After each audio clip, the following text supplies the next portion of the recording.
Okay. Good evening all. നമുക്ക് എന്തായാലും webinar start ചെയ്യാം. ഇനി എന്തായാലും വഴിയ ആളുകൾ കയറട്ടെ. എനിക്കൊന്ന് ഇതിലിപ്പോൾ നിലവിലുള്ള വ്യക്തികളൊന്ന് എനിക്ക് അവരുടെ എന്താണ് സ്റ്റാറ്റസ്, അതായത് സ്റ്റുഡൻസ് ആണോ അതല്ലോ വർക്കിംഗ് പ്രൊഫഷണൽസ് ആണോ, എനിക്കൊന്ന് ജസ്റ്റ് സ്റ്റുഡൻറ് അല്ലെങ്കിൽ വർക്കിംഗ് എന്നുള്ള രീതിയിൽ ഒന്ന് കമൻറ്റ് ചെയ്യണം. കാരണം ആരൊക്കെയാണ്, ഏത് രീതിയിലുള്ള വ്യക്തികളാണ് നമ്മുടെ മുന്നിൽ വെബിനാറിന് ഉള്ളത് എന്ന് എനിക്കൊന്ന് ഒരു ഐഡിയ കിട്ടിയാൽ മാത്രമാണ് ഇതിന് മുന്നിലേക്ക് യാത്ര പോകുമ്പോൾ എനിക്ക് കൂടുതൽ നിങ്ങൾക്ക് വേണ്ടിയിട്ടുള്ള ഒരു വെബിനാർ ആക്കാൻ പറ്റുള്ളൂ. അതല്ലെങ്കിൽ ഞാൻ എൻ്റെതായിട്ടുള്ള രീതിയിൽ മാത്രം പറഞ്ഞു പോകുമ്പോൾ നിങ്ങൾക്ക് എന്താണോ ആവശ്യം ചിലപ്പോൾ അത് കിട്ടിക്കൊള്ളണമെന്നുണ്ടാവില്ല. അപ്പോൾ ഒന്നൊരു ഇൻട്രാക്ഷൻ ഒന്ന് കൊണ്ടുവരാം. ആദ്യം എല്ലാവരും, ഇതിലുള്ളവരെല്ലാവരും സ്റ്റുഡൻ്റ് ആണോ അതല്ല വർക്കിംഗ് ആണോ എന്നുള്ളത് എനിക്ക് ഷെയർ ചെയ്യാം. ടെക്സ്റ്റ് ടൈപ്പ് ചെയ്താൽ മതി.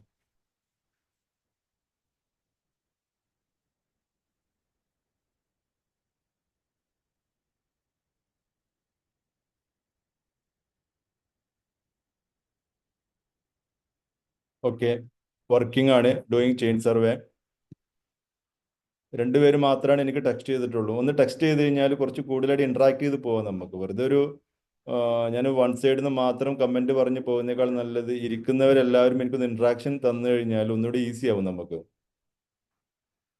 ഇത് രണ്ടുപേര് എനിക്ക് ഷെയർ ചെയ്തിട്ടുണ്ട്, മൂന്ന് പേര് ഷെയർ ചെയ്തിട്ടുണ്ട്. ഒന്ന് എല്ലാവരും ഒന്ന് ഷെയർ ചെയ്യുക, ടെക്സ്റ്റ് ചെയ്യുക. നമ്മൾ എന്തായാലും ഒരു മീറ്റിങ്ങിന് ഇരിക്കുകയാണ്. നിങ്ങളുടെ സമയം, വിലപ്പെട്ട സമയം സ്പെൻഡ് ചെയ്തിട്ടാണ് ഈ മീറ്റിങ്ങിന് ഇരിക്കുന്നത് അല്ലെങ്കിൽ വെബിനാർ ഇരിക്കുന്നത്. നിങ്ങൾക്ക് എന്തെങ്കിലും ഒരു ആവശ്യമുള്ളതുകൊണ്ടാണ് നിങ്ങൾ വന്നിരിക്കുന്നത്. അപ്പോൾ ആ ഒരു ആവശ്യം നടക്കണോ ഇല്ലയോ എന്ന് അറിയാൻ വേണ്ടിയിട്ടാണ് നമ്മൾ ഈ വെബിനാർ നടത്തുന്നത്. അപ്പോൾ എനിക്ക് എത്രത്തോളം നിങ്ങളെ ഹെൽപ്പ് ചെയ്യാൻ പറ്റും, എത്രത്തോളം നിങ്ങൾക്ക് ആ ഒരു കാര്യങ്ങൾ യൂസ്ഫുൾ ആവും എന്ന് അറിയണമെന്നുണ്ടെങ്കിൽ നിങ്ങൾ എന്താണെന്നുള്ളതും നിങ്ങൾ എന്തിനാണ് ഈ ഒരു വെബിനാറിന് പങ്കെടുക്കണമെന്ന് എനിക്ക് അറിഞ്ഞാൽ മാത്രമാണ് എനിക്ക് ഈ വെബിനാറിലൂടെ നിങ്ങളുടെ ആവശ്യം എനിക്ക് കറക്റ്റായിട്ട് സോൾവ് ചെയ്ത് പോകാൻ പറ്റുള്ളൂ. ഓക്കെ. വർക്കിംഗ് ആണ്, diploma in electrical engineering working. Okay, very good. ഇനിയും കുറച്ച് പേര്, അതിപ്പോൾ 5 പേര് മാത്രം, 5-6 പേര് മാത്രമാണ് എനിക്ക് ടെക്സ്റ്റ് ചെയ്തിട്ടുള്ളൂ. ഏറ്റവും നല്ല ചാൻസസ്, അതായത് സർവേയർ എന്നുള്ളത് ഇപ്പോൾ നമുക്ക് മീറ്റിങ്ങിൽ ഈ ഒരു വെബിനാറിൽ രജിസ്ട്രേഷൻ നടന്നത് 250ഓളം പേരാണ്. അതിൽ ഈ രജിസ്ട്രേഷൻ ചെയ്യുന്നത് തന്നെ ഈ പറഞ്ഞ പോലെ ഒട്ടനവധി എന്താ പറയുക സാധ്യതകൾ കണ്ടിട്ടായിരിക്കും രജിസ്റ്റർ ചെയ്തിട്ടുണ്ടാവും. പിന്നെ പല കാരണങ്ങളായിട്ട് തിരക്കുകൾ കൊണ്ട് ചിലപ്പോൾ ഈ വെബിനാറിൽ പങ്കെടുക്കാൻ പറ്റിയിട്ടുണ്ടാവില്ല. Whatever it is.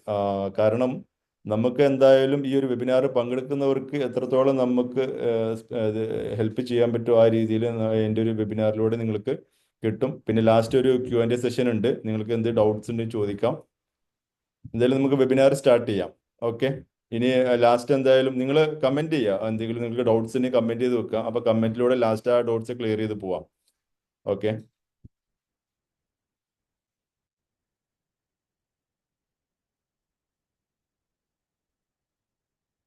Opportunity of surveyor, അത് നമ്മുടെ സെയ്റ്റ്ന institute of group of institution, കാലിക്കറ്റിൽ പ്രവർത്തിക്കുന്ന ഒരു സെയ്റ്റ്ന എന്ന സ്ഥാപനം.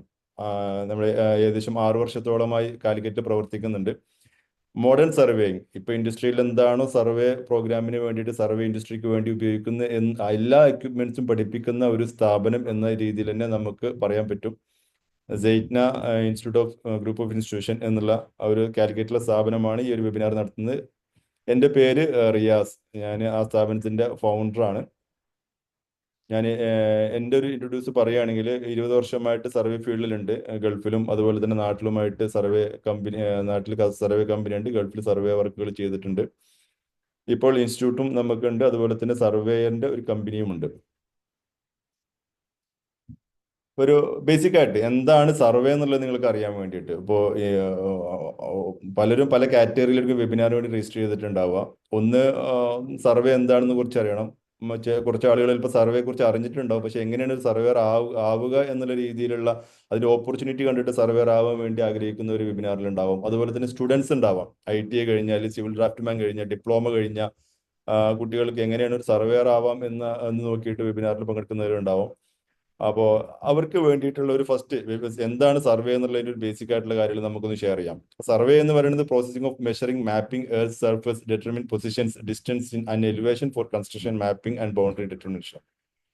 അതായത് എർത്തിലെ എല്ലാ മെഷർമെന്റും, അത് അതിന്റെ എലിവേഷൻ ആണെങ്കിലും അതിന്റെ ഒറിജിനൽ വെർട്ടിക്കൽ ആയിട്ടുള്ള എല്ലാ മെഷർമെന്റിനെയും നമുക്ക് സർവേ എന്നുള്ള കാറ്റഗറിയിൽ പെടുത്താം. അതിപ്പോ നമ്മൾ പറഞ്ഞ ലാൻഡ് സർവേ, ഒരു ജസ്റ്റ് ഒരു ടാപ്പ് സർവേ മുതൽ അത്യാധുനിക എക്യുപ്മെന്റ്സുകൾ, സർവേ എക്യുപ്മെന്റ്സുകൾ ഉപയോഗിച്ച രീതി സർവേ ചെയ്യുന്ന എല്ലാ സർവേ പ്രോഗ്രാമുകളെയും നമുക്ക് ഒരു സർവേ എന്ന് പറയാം. മെഷർമെന്റ്സിനെയും സർവേ എന്ന് പറയാം. അത് ഹൊറിസോണൽ ഡിസ്റ്റൻസ് ആവും, അതല്ലെങ്കിൽ വെർട്ടിക്കൽ ഡിസ്റ്റൻസ് ആവും. ഈ രണ്ടിനെയും നമുക്ക് സർവേയിങ് എന്നുള്ള കാറ്റഗറിയിൽ പെടുത്താം.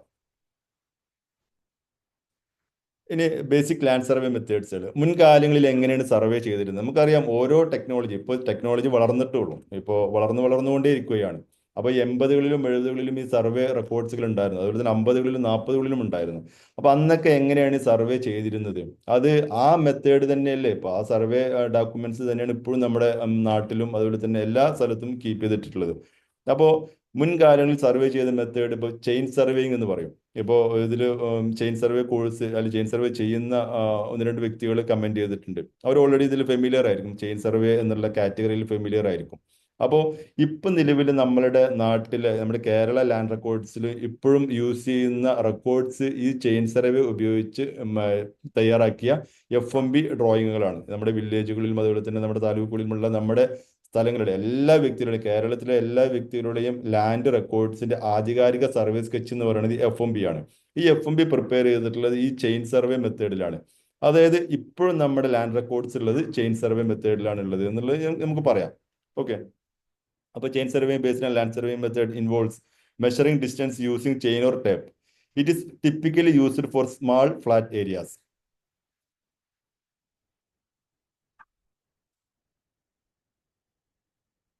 ഓക്കെ.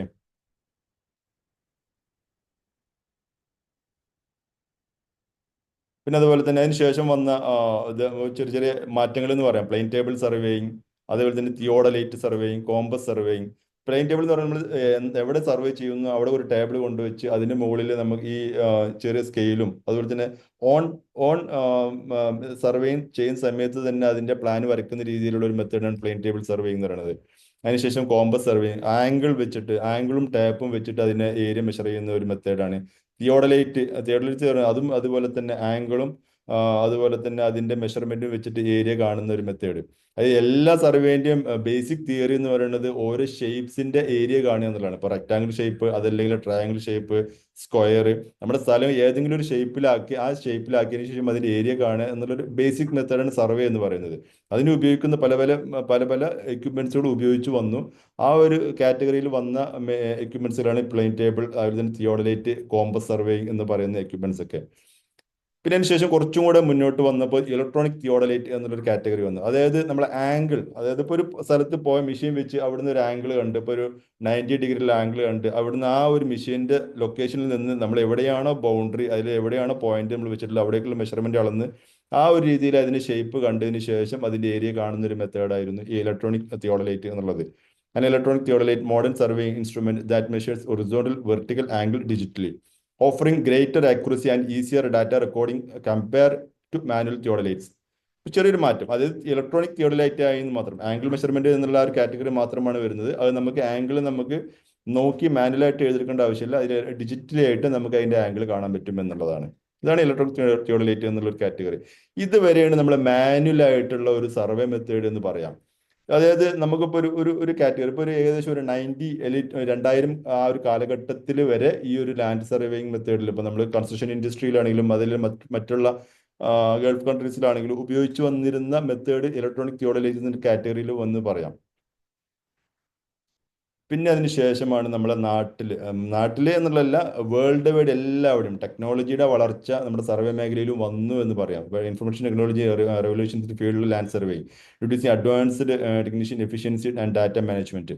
അതായത് നമുക്ക് എന്തൊക്കെ രീതിയിൽ സർവേ ചെയ്യാൻ പറ്റുമോ ആ രീതിയിൽ എല്ലാ മെത്തേഡിലും ഇതിന്റെ ഓരോരോ പ്രോഗ്രാമുകളും ഇൻസ്ട്രുമെന്റ്സും അതുപോലെ തന്നെ മറ്റു പല സോഫ്റ്റ്വെയർസും ഇതിനു വേണ്ടി ഇംപ്ലിമെന്റ് ആയി എന്നുള്ളതാണ്. കാരണം അത്രയും ഫാസ്റ്റ് ആയിട്ടാണ് ഇൻഫ്രാസ്ട്രക്ചർ ഡെവലപ്മെന്റ് വളർന്നുകൊണ്ടിരിക്കുന്നത്. ഇപ്പോൾ ഒരു റോഡ്സ് ആണെങ്കിലും ബ്രിഡ്ജസ് ആണെങ്കിലും ബിൽഡിങ്സ് ആണെങ്കിലും പൈപ്പ് ലൈൻ ആണെങ്കിലും എല്ലാത്തിനും ഒരു സർവേ എന്നുള്ള ഒരു കാറ്റഗറി നിർബന്ധമാണ്.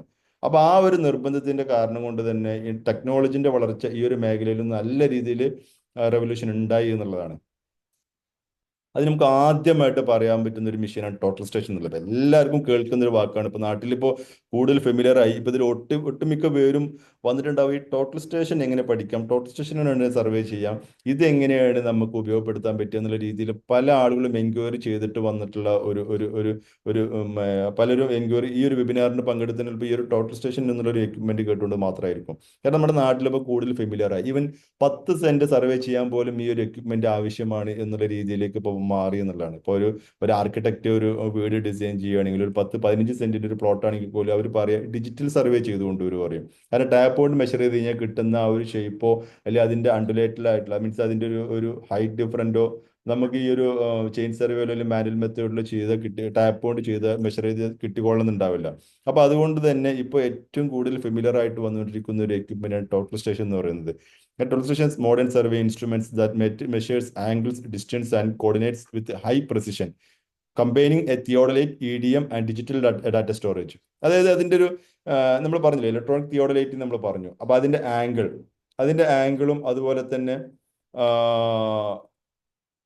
ഇ ഡി എം എന്ന് പറയുന്നത് ഇലക്ട്രോണിക് ഡിസ്റ്റൻസ് മീറ്റർ. അതായത് അവിടെ നിന്ന് തന്നെ നമുക്ക് ആ ഒരു പോയിന്റിലേക്ക് ഇപ്പോൾ നമ്മൾ മെഷീൻ വെച്ച് 4 ബൗണ്ടറികൾ ഉണ്ടാവാം.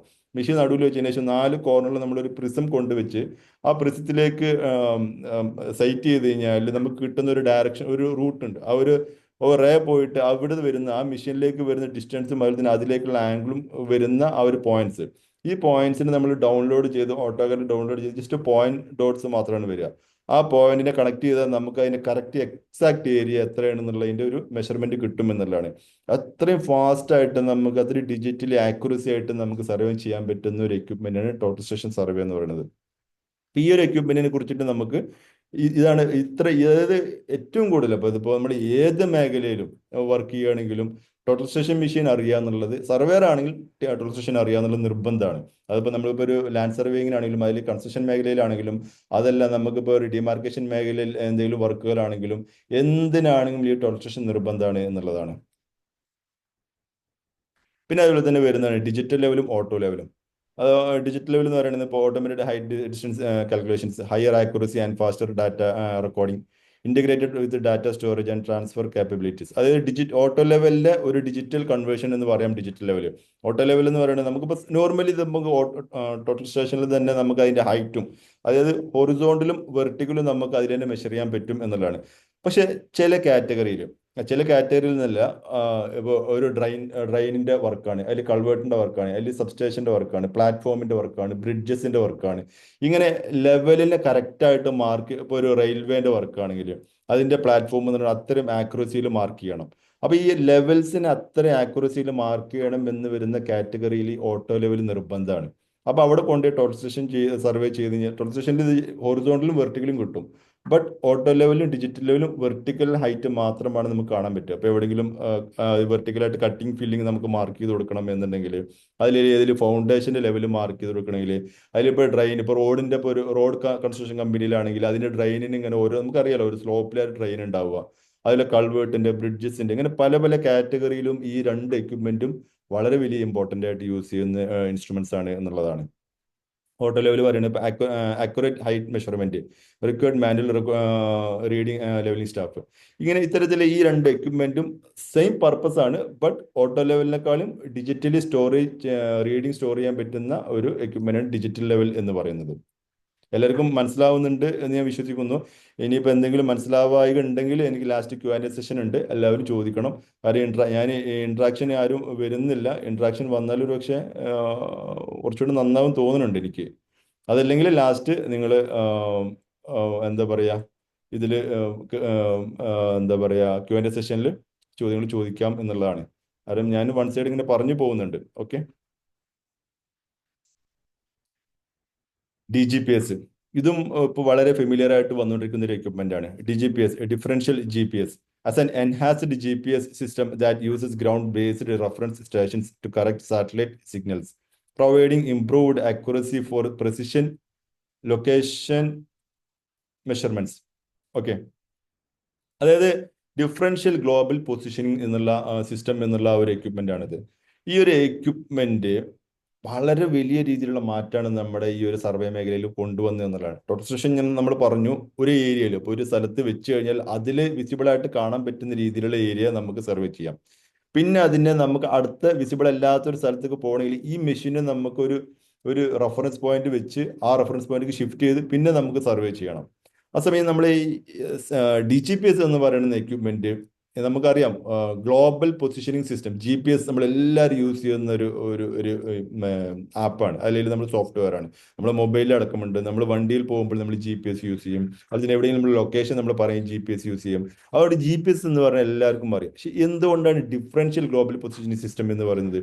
അത് GPS പറയുന്ന ഒറ്റ സാറ്റലൈറ്റിന് സിഗ്നൽ വന്ന് അത് നമ്മുടെ മൊബൈലിൽ കാണും. അപ്പോൾ നമുക്കൊരു 5 മീറ്റർ 10 മീറ്റർ ഒക്കെ വ്യത്യാസം വരാം. നമ്മൾ പോയി ലൊക്കേഷനിൽ എത്തിക്കഴിഞ്ഞാൽ കറക്റ്റ് ആ ഒരു 1 സെന്റിമീറ്റർ ആക്യുറസിയിൽ കൊണ്ട് നിർത്തൂല നമ്മളെ. പക്ഷെ DGPS എന്ന് പറയുന്ന എക്യുപ്മെന്റ് പല സാറ്റലൈറ്റിൽ നിന്നും സിഗ്നൽ കിട്ടി അതിന്റെ അക്യുറേറ്റ് പോയിന്റ് നമുക്ക് മാർക്ക് ചെയ്യാൻ പറ്റും എന്നുള്ളതാണ്. ഇപ്പൊ നമ്മളിപ്പോ ഒരു സർവേ പർപ്പസിന് യൂസ് ചെയ്യുമ്പോൾ, ഇപ്പൊ ഒരു 1 ഏക്കർ ലാൻഡ് ആണെങ്കിൽ അതിനെ നമുക്ക് ഈ ഒരു DGPS ഒരു ബേസ് വെച്ച് പിന്നെ നമുക്ക് റോവർ കൊണ്ട് ഓരോ കോർണറിലും നമ്മൾ പിക്ക് ചെയ്ത് വന്നാൽ മാത്രം മതി. അത് സാറ്റലൈറ്റിൽ നിന്ന് സിഗ്നലിനോട് കൂടിയിട്ട് ആ കറക്റ്റ് എർത്ത് പൊസിഷൻ എവിടെയാണോ, ആ ഒരു ലാറ്റ്ലോങ് പൊസിഷൻ എവിടെയാണോ അതിനെ നമുക്ക് കോർഡിനേറ്റ്സിലൂടെ നമുക്ക് കിട്ടി അതിനെ പിക്ക് ചെയ്ത് അതിനെ കമ്പ്യൂട്ടറിലേക്ക് ഡൗൺലോഡ് ചെയ്തതിന് ശേഷം നമുക്ക് അതിന്റെ മറ്റേ ഓട്ടോക്കാഡിൽ അതിന്റെ കറക്റ്റ് ഏരിയ മനസ്സിലാക്കാൻ പറ്റുമെന്നുള്ളതാണ്. വാസ്റ്റ് ആയിട്ടുള്ള ഏരിയ 15 ഏക്കർ 20 ഏക്കർ അല്ലെങ്കിൽ 50 ഏക്കർ 100 ഏക്കർ ലാൻഡുകളൊക്കെ നമുക്ക് സർവേ ചെയ്യാൻ ഇത്തരത്തിൽ DGPSൽ ചെയ്യണമെന്നുള്ളതാണ്. ചെയ്താൽ മാത്രമാണ് നമുക്ക് ഫാസ്റ്റ് ആയിട്ട് ആ വർക്ക് കംപ്ലീറ്റ് ചെയ്യാൻ പറ്റുള്ളൂ. അതുപോലെ തന്നെ വലിയ വലിയ റോഡ് പ്രൊജക്റ്റുകൾ, അപ്പോൾ നമ്മൾ കണ്ടിട്ടുണ്ടാവും, ഇപ്പോൾ വലിയ ഹൈവേ പ്രൊജക്റ്റുകളൊക്കെ നടക്കുന്നുണ്ട്. അതിൽ 10 കിലോമീറ്റർ 20 കിലോമീറ്റർ റോഡ് പ്രൊജക്ട് നടക്കുന്നുണ്ടാവും. ഇതിൻ്റെയൊക്കെ സർവേ ചെയ്യാനൊക്കെ ബേസിക് അതിൻ്റെ പോയിന്റ് എസ്റ്റാബ്ലിഷ്മെന്റ് പോയിന്റ് ഇടാൻ വേണ്ടിയിട്ടും അതിൻ്റെ ഡാറ്റ കളക്ട് ചെയ്യാൻ വേണ്ടിയിട്ടൊക്കെ DGPS പോയിന്റ് ആണ് യൂസ് ചെയ്യുന്നത് എന്നുള്ളതാണ്. അത് സാറ്റലൈറ്റ് ഇമേജ് ഇപ്പം നമ്മൾ ഗൂഗിൾ മാപ്പ് കാണുന്ന പോലെ തന്നെ അതിന് കറക്റ്റായിട്ട് അതിൻ്റെ മെഷർമെന്റ്സ് എടുക്കാൻ പറ്റുന്ന രീതിയിലുള്ള ഒരു എക്യുപ്മെന്റ് ആണ് DGPS എന്ന് പറയുന്നത്. പിന്നെ നമുക്കറിയാം ആ, ഇത് അതിന്റെ അഡ്വാൻസ്ഡ് ആയിട്ട് എക്യുപ്മെന്റ്സ് ഉണ്ട്. ഇതൊന്നും നമുക്ക് നാട്ടില് ഒരു വ്യക്തിക്കോ അല്ലെങ്കിൽ നാട്ടിൽ തന്നെ ഒരു സർവേ കമ്പനിക്കോ യൂസ് ചെയ്യേണ്ട ആവശ്യമില്ല. അത്രക്കും അഡ്വാൻസ്ഡ് ആയിട്ടുള്ള ഇന്റർനാഷണലി അല്ലെങ്കിൽ നാഷണലൈസ്ഡ് കമ്പനികളിൽ മാത്രം കണ്ടുവരുന്ന എക്യുപ്മെന്റ്സ്. ഇപ്പോൾ നമ്മൾ മൊബൈൽ മാപ്പിംഗ് സിസ്റ്റം എന്ന് പറയുന്നത് ഒരു കാറിൽ നമ്മൾ ഇതിന്റെ സിസ്റ്റം ഇപ്പൊ മുകളിൽ ആ കാറിന്റെ മുകളിൽ നിങ്ങൾക്ക് കാണാൻ പറ്റും ആ ഒരു എക്യുപ്മെന്റ്. ഇത് ഇത് ഇത് നമുക്ക് ഫിക്സ് ചെയ്ത് കാർ ജസ്റ്റ് ഡ്രൈവ് ചെയ്ത് പോയാൽ മാത്രം മതി. അതിന് സറൗണ്ടിങ്ങിലുള്ള എല്ലാ 360 ആ കാർ പോകുന്ന ഭാഗത്ത് 360 ഡിഗ്രിയിലുള്ള എല്ലാ ഡാറ്റാസും പിക്ക് ചെയ്ത് പോകും എന്നുള്ളതാണ്. Even from the ground edge, മറ്റേ അതിന്റെ ഹൈറ്റ്, ഏത് ബിൽഡിംഗ് ആണ്, ആ ബിൽഡിങ്ങിന്റെ ഷേപ്പ്, ആ ബിൽഡിങ്ങിന്റെ എല്ലാ രീതിയിലുള്ള ഡാറ്റാസും പിക്ക് ചെയ്ത് പോകും എന്നുള്ളതാണ്. ഇത്രക്കും അഡ്വാൻസ് ആയിട്ടുള്ള ഒരു മൂവ്മെന്റ് ആണ്. അത് ജസ്റ്റ് ആരാണ് ഇതിൽ ഡ്രോ ചെയ്യുന്നത് അറിയുന്നില്ല. സോ പ്ലീസ് ഡ്രോ ചെയ്യരുത്. സ്ക്രീനിൽ കുറെ ഡ്രോസ് വന്നിട്ടുണ്ട്. ഷാലിയ ജസ്റ്റ് ഒന്ന് റിമൂവ് ചെയ്യാൻ പറ്റുമോ നോക്കൂ, ഡ്രോ വരച്ചത്. ഓക്കെ. പിന്നെ അതുപോലെ തന്നെ ഇതില് ഒന്ന് ഓഫ് ചെയ്താൽ മതി. ഇവരുടെ ആ ഒരു ഇത് ഓഫ് ചെയ്താൽ മതി. ആരോ ഡ്രോ ചെയ്യുന്ന അറിയുന്നില്ല. ഓക്കെ.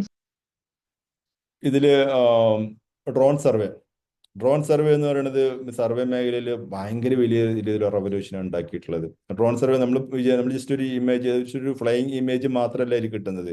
DGPS കൊണ്ട് നമ്മൾ പോയിന്റ് ലൊക്കേറ്റ് ചെയ്യും. ഈ പോയിന്റ് ലൊക്കേറ്റ് ചെയ്ത് അതിനെ ഫ്ലൈ ചെയ്ത് കറക്റ്റായിട്ട് അതിനെ നമ്മൾ കറക്റ്റ് ആ ലാറ്റ് ലോങ്ങിൽ ലോക്ക് ചെയ്ത് അതിന്റെ എല്ലാ ഡാറ്റാസും അതിന്റെ വെജിറ്റേഷൻ മാറ്റിയിട്ട് അടക്കം, അതായത് ഇപ്പം മരങ്ങളും അതിൽ ബിൽഡിങ്സുകളെല്ലാം അതിന് റിമൂവ് ചെയ്ത് എക്സാക്ട് ഗ്രൗണ്ട് എർത്ത് എന്താണോ അതിന്റെ എലിവേഷൻ അതിന്റെ ഷേപ്പ് കിട്ടുന്ന രീതിയിലുള്ള അഡ്വാൻസ്ഡ് ആയിട്ടുള്ള പല പല സോഫ്റ്റ്വെയർസും ഇതിന് വന്നു എന്നുള്ളതാണ്. ഈ ഡ്രോൺ സർവേയിൽ UAV ഡ്രോൺ സർവേയിങ് എന്ന് പറയുന്നത് ജസ്റ്റ് നമ്മൾ സാധാ ഡ്രോൺ മുതൽ എയർബോൺസ് എയറോപ്ലെയിൻ അടക്കം ഉപയോഗിച്ചുകൊണ്ട് സർവേ ചെയ്യുന്ന സെയിം മെത്തേഡ് തന്നെ ഫ്ലൈ ചെയ്ത്, ഇപ്പൊ നമ്മൾ പറയുമ്പോൾ കോസ്റ്റൽ ഹൈവേന്റെ സർവേ പ്രൊജക്ട് ഇപ്പൊ അടുത്ത് റീസെന്റ് നടന്നിട്ടുള്ളൂ. അതിപ്പോ നമ്മുടെ ട്രിവാൻഡ്രം മുതൽ തന്നെ കാസർഗോഡ് വരെയുള്ള തീരദേശ മേഖലയിലൂടെ ഒരു ഫ്ലൈറ്റ് ജസ്റ്റ് ഇങ്ങനെ ഫ്ലൈ ചെയ്ത് പോകുന്നു. അതിന്റെ താഴെ സർവേ എക്യുപ്മെന്റ്സ് ഫിക്സ് ചെയ്തിട്ട് ഫ്ലൈറ്റ് ജസ്റ്റ് ഫ്ലൈ ചെയ്ത് പോവുണ്ടാവുള്ളൂ. ഏകദേശം ഒരു മാക്സിമം 10 ഹവറിന്റെ വർക്ക് ചിലപ്പോൾ അന്ന് അവിടെ ഫ്ലൈയിങ്ങിൽ സർവേയിങ്ങിൽ ഫീൽഡിൽ നടന്നിട്ടുണ്ടാവുള്ളൂ. പിന്നെ അതിന് ശേഷം അതിൽ പ്രോസസ്സിംഗ് ആണ്, ഓഫീസ് വർക്കാണ് അതിൽ വരുന്നത്. ഞാൻ പറയുന്നത് മനസ്സിലാവുന്നുണ്ട് വിചാരിക്കുന്നുണ്ടാവും. അതായത് ഇപ്പോൾ ഒരു നാഷണൽ ഹൈവേന്റെ വർക്കുകൾ വരുന്നു. ആ നാഷണൽ ഹൈവേന്റെ വർക്കുകൾ വരുമ്പോൾ വലിയ റോഡ് പ്രൊജക്ട്, ഇപ്പോൾ അതുപോലെ ഗെയിലിലെ ഒരു പ്രൊജക്ട്, ഇപ്പോൾ ബാംഗ്ലൂർ ടു നമ്മുടെ കൊച്ചി ഗെയിലിലെ പൈപ്പ് ലൈന് നമ്മളിപ്പോൾ കൺസ്ട്രക്ഷൻ നടന്നുകൊണ്ടിരിക്കുന്നുണ്ട്. അപ്പോൾ അത് വർഷങ്ങൾക്ക് മുന്നേ ഇതേപോലെ ഒരു ഫീസിബിലിറ്റി സ്റ്റഡി ചെയ്തു. അതിനുശേഷം അതിലൂടെ സർവേ ചെയ്തു, സർവേ ചെയ്തു. അതിനുശേഷമാണ് ആ ഒരു കൺസ്ട്രക്ഷൻ പ്രോസസ്സ് നടന്നുകൊണ്ടിരിക്കുന്നത്. ഇത്തരത്തിൽ വളരെ വലിയ രീതിയിലുള്ള ഒരു പഠനം നടത്തിയതിനു ശേഷം മാത്രമാണ് ഈ വലിയ വലിയ പ്രൊജക്റ്റുകൾ വന്നുകൊണ്ടിരിക്കുന്നത്. അതിനൊക്കെ ഈ പറഞ്ഞ പോലെ മാനുവലി ആയിട്ട് ഇപ്പോൾ ഒരു ഈവൻ ടോട്ടൽ സ്റ്റേഷനോ DGPS ഉപയോഗിച്ചു പോലും ഈ പറഞ്ഞ പോലെ സർവേ ചെയ്തു പോകണ വർഷങ്ങളിൽ സർവേക്ക് വേണ്ടി മാത്രം എടുക്കും. അതുകൊണ്ട് തന്നെ അത്യാധുനികമായി മോഡേൺ എക്യുപ്മെന്റ്സുകൾ ഇപ്പോൾ ഫ്ലൈ ചെയ്ത് അതിന്റെ ഡാറ്റാസ് മുഴുവൻ ക്യാപ്ചർ ചെയ്ത് അതിന്ന് ഒരു ഡിസൈൻ ക്രിയേറ്റ് ചെയ്ത് അത് പ്രകാരം കൺസ്ട്രക്ഷൻ നടത്തി മുന്നോട്ട് പോകുന്ന സിറ്റുവേഷനാണ് ഇപ്പോൾ ഉള്ളത്.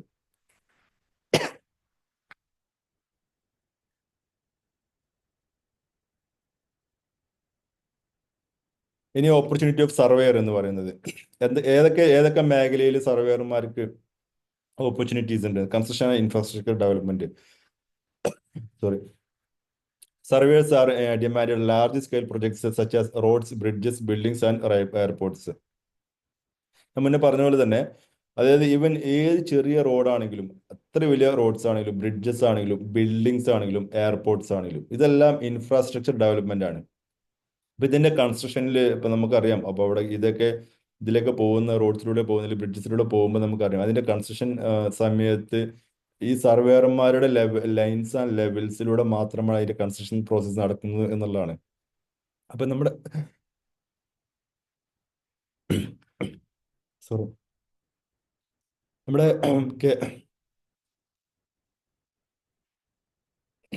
കേരളത്തിൽ തന്നെ ഒട്ടനവധി കൺസ്ട്രക്ഷൻ പ്രോജക്ട്സ് നടന്നുകൊണ്ടിരിക്കുന്നുണ്ട്. സോറി, മനസ്സിലുണ്ട്.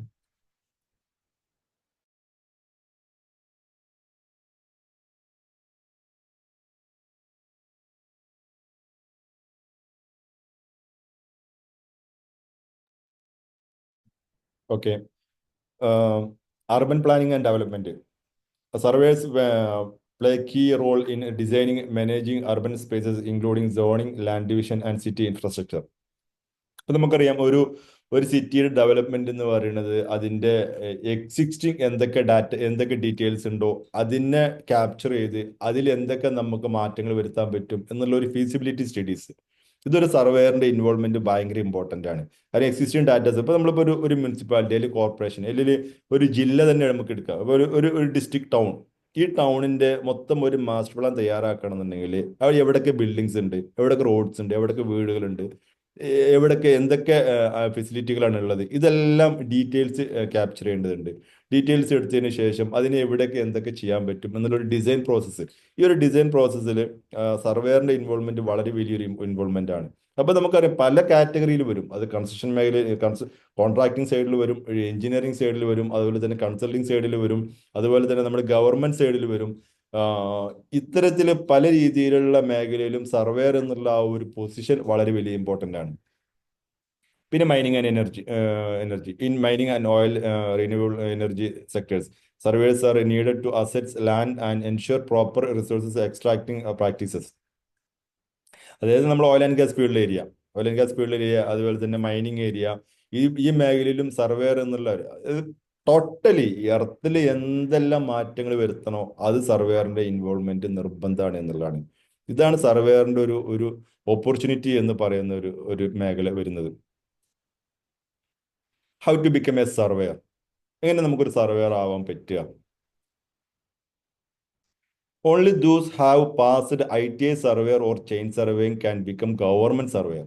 ഇത് ഞാൻ നമ്മുടെ കേരളത്തിലെ ഒരു കാറ്റഗറി വെച്ചിട്ടാണ് ഞാൻ ഇത് ഷെയർ ചെയ്യുന്നത്. ഗവൺമെന്റ് സർവേയർ, PSC എഴുതാൻ പറ്റുന്ന സർവേയർ എന്ന് പറയുന്നത് 2 വർഷത്തെ ITI സർവേയർ, അതിൽ 3 മാസത്തെ ചെയിൻ സർവേയിങ് പഠിച്ചവർക്ക് മാത്രമാണ് ഗവൺമെന്റ് സർവേയർ എന്നുള്ള കാറ്റഗറിയിലേക്ക് PSC എഴുതാൻ പറ്റൂ എന്നുള്ളത് ഫസ്റ്റ് ആദ്യമായിട്ട് ഞാൻ ജസ്റ്റ് നിങ്ങൾക്ക് ഷെയർ ചെയ്യണം. ഓക്കെ. അടുത്തൊരു കാറ്റഗറി പറയുന്നത് anyone who has passed +2 can become a private surveyor by enrolling in a surveyor course at a private survey training institute. അതായത് +2 പാസ്സായ ആർക്കും ഒരു പ്രൈവറ്റ് ആയിട്ട് ഒരു സർവേ കോഴ്സ് പഠിച്ചു കഴിഞ്ഞാൽ നിങ്ങൾക്ക് ഒരു സർവേയർ ആവാൻ പറ്റും എന്നുള്ളതാണ്. ഓക്കെ.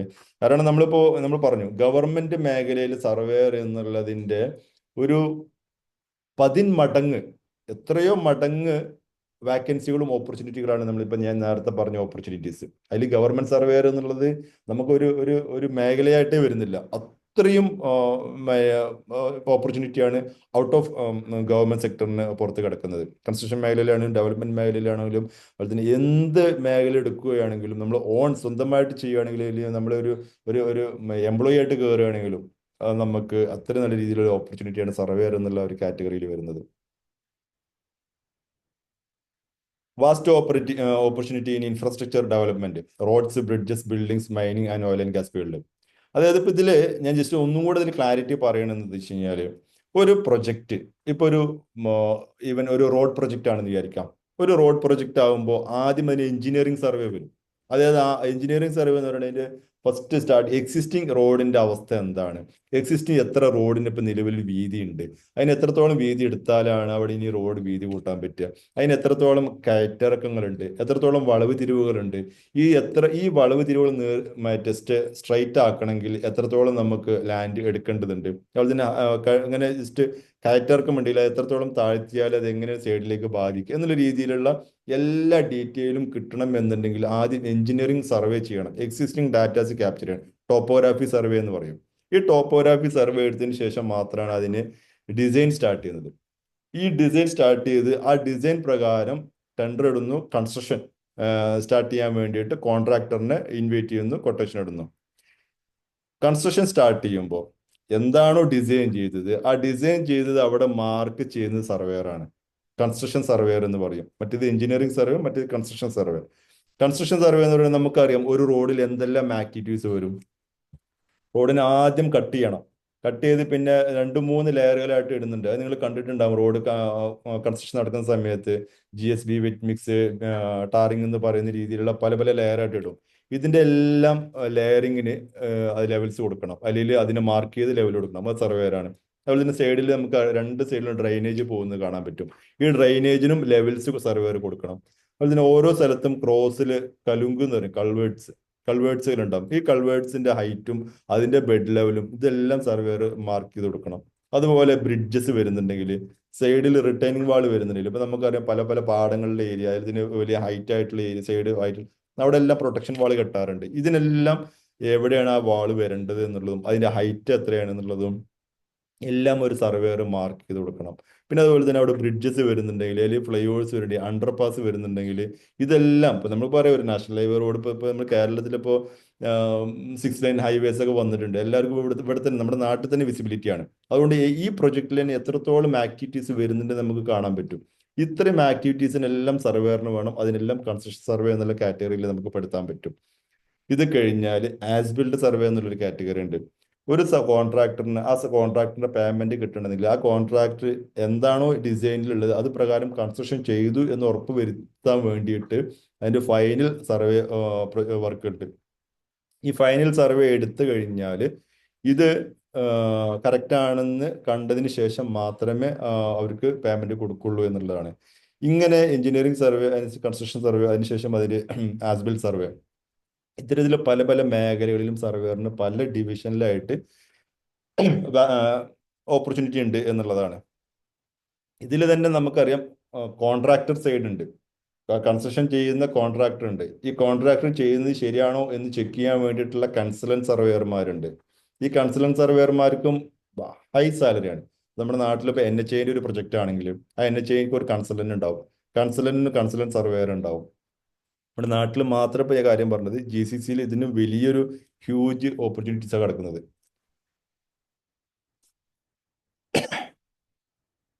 അപ്പൊ നമുക്ക് എന്തൊക്കെ പൊസിഷനിൽ അപ്ലൈ ചെയ്യാം എന്നുള്ളതാണ്. Position applied for land surveyor എന്നുള്ള ഒരു പൊസിഷനിൽ അപ്ലൈ ചെയ്യാം. ഇത് ജസ്റ്റ് പ്രൈവറ്റ് സെക്ടറിൽ പ്രൈവറ്റ് സർവേയർമാർക്ക് മാത്രമുള്ള ഒരു ഒരു ഒരു പൊസിഷൻ അത് പറഞ്ഞത്. നമ്മളിപ്പോൾ ഒരു സർവേ പഠിച്ചു, നമ്മളൊരു സർവേയർ ആയിട്ട് നമ്മളൊരു പ്രൈവറ്റ് കൺസ്ട്രക്ഷൻ, ഇപ്പം ഞാൻ പറഞ്ഞല്ലോ പ്രൈവറ്റ് സർവേ കൺസ്ട്രക്ഷൻ കമ്പനി, അല്ലെങ്കിൽ കൺസൾട്ടിങ് കമ്പനി, അല്ലെങ്കിൽ ഗവൺമെന്റ് റെക്കഗ്നൈസ്ഡ് കമ്പനികൾ, ഇതിലൊക്കെ കയറാൻ വേണ്ടിയിട്ടുള്ള പൊസിഷൻസ് അവരാണ്. നമ്മൾ ഗവൺമെന്റ് സെക്ടറിൽ ഒരേ ഒരു പൊസിഷനുള്ളൂ, സർവേയർ. അതിൽ HS അങ്ങനെയുള്ള കാറ്റഗറി ഉണ്ട് എന്നതിനപ്പുറത്തേക്ക് സർവേയർ എന്നുള്ള കാറ്റഗറി മാത്രമാണ് ഗവൺമെന്റ് റവന്യൂ ഡിപ്പാർട്ട്മെന്റിൽ ഉള്ളത് ഇൻ കേരള.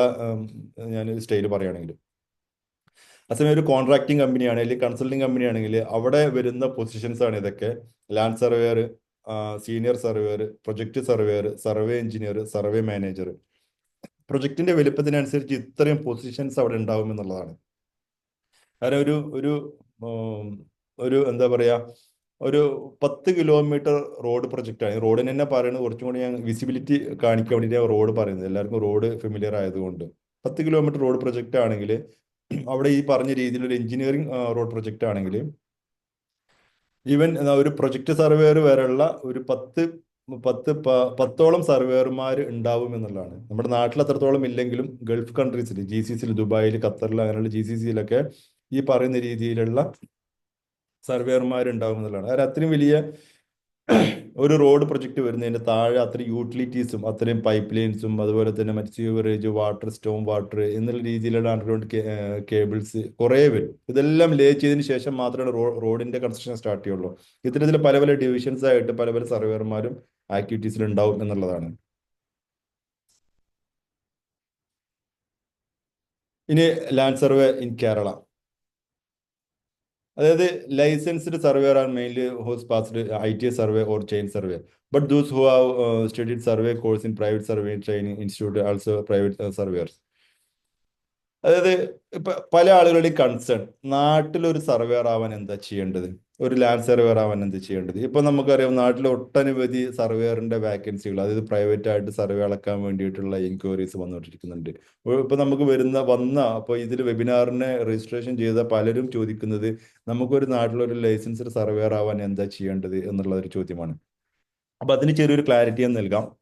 അതായത് ITA സർവേ, 2 വർഷത്തെ ITA സർവേ, അതുപോലെ തന്നെ 3 മാസത്തെ ചെയിൻ സർവേ, ഇത് കഴിഞ്ഞവരാണ് ഒരു സർവേയർ എന്നുള്ള ഒരു കാറ്റഗറിയിൽ, പ്രൈവറ്റ് സർവേയർ എന്നുള്ള കാറ്റഗറിയിൽ പറയുന്നത്.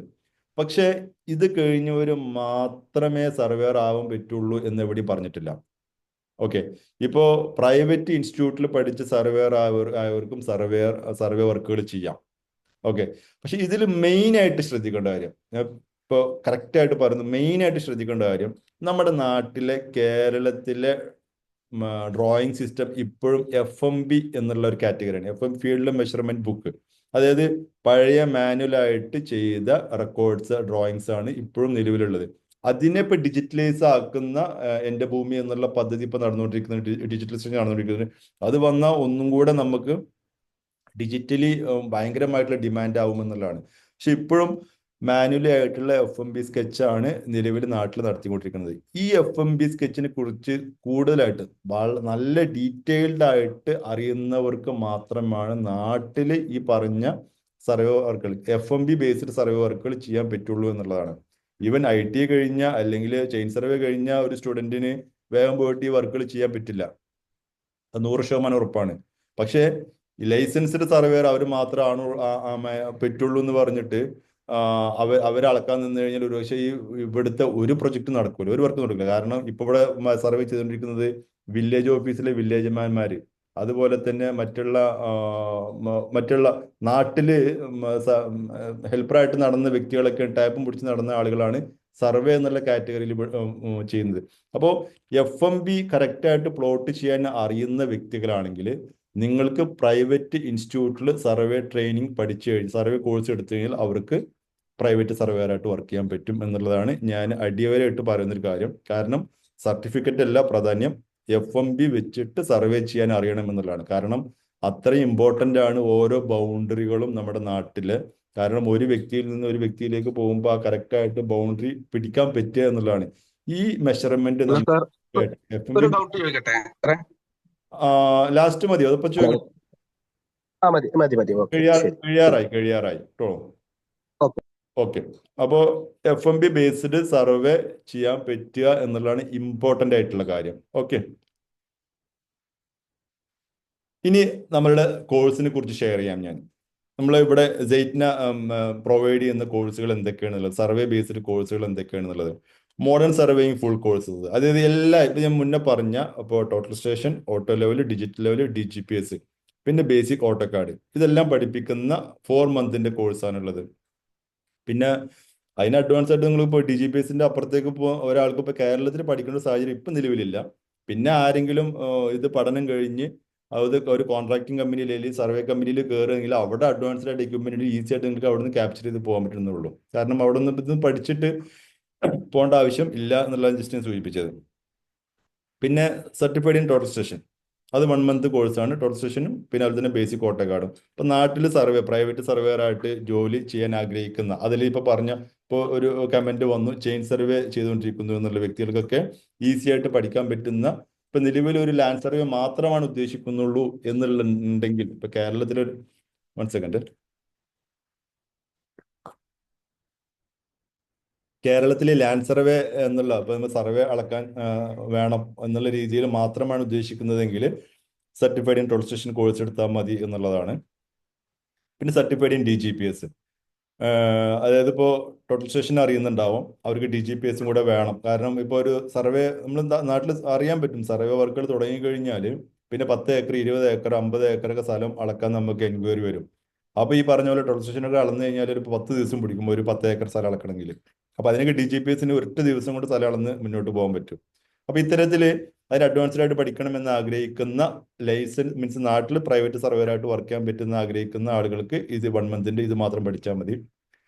ചില സർവേയർമാർ ഇതുപോലെ തന്നെ കോൺട്രാക്ടിങ് കമ്പനികളിൽ ലെവൽ മെഷീൻ വർക്ക് ചെയ്യുന്നുണ്ടാവും, ടോട്ടൽ സ്റ്റേഷൻ വർക്ക് ചെയ്യുന്നുണ്ടാവും. അപ്പോൾ DGPS കൂടെ പഠിച്ചു കഴിഞ്ഞാൽ കുറച്ചുകൂടി ബെറ്റർ സാലറി കിട്ടും, ഗൾഫിലാണെങ്കിലും നാട്ടിലാണെങ്കിലും എന്നുള്ള വ്യക്തികൾക്കും സ്റ്റുഡൻസിനും അല്ലെങ്കിൽ സർവേയർമാർക്കും ഈ DGPS മാത്രം കോഴ്സ് എടുക്കാം. ഫസ്റ്റ് കോഴ്സ് പറഞ്ഞത് ഫുള്ള് സർവേയർ ആയിട്ട് പഠിച്ചു കഴിഞ്ഞാൽ ഏറ്റവും ഞാൻ റെഫർ ചെയ്യാം, അതായത് ഇപ്പോൾ ഒരു സർവേയർ ആവാൻ എൻ്റർ ആവുന്ന വ്യക്തികൾക്കാണെങ്കിൽ ഈ ഫുൾ കോഴ്സ് എടുക്കുകയാണെങ്കിൽ 4 മന്തിന്റെ കോഴ്സ് എടുത്തിട്ട് മുന്നോട്ട് പോവാം എന്നുള്ളതാണ്.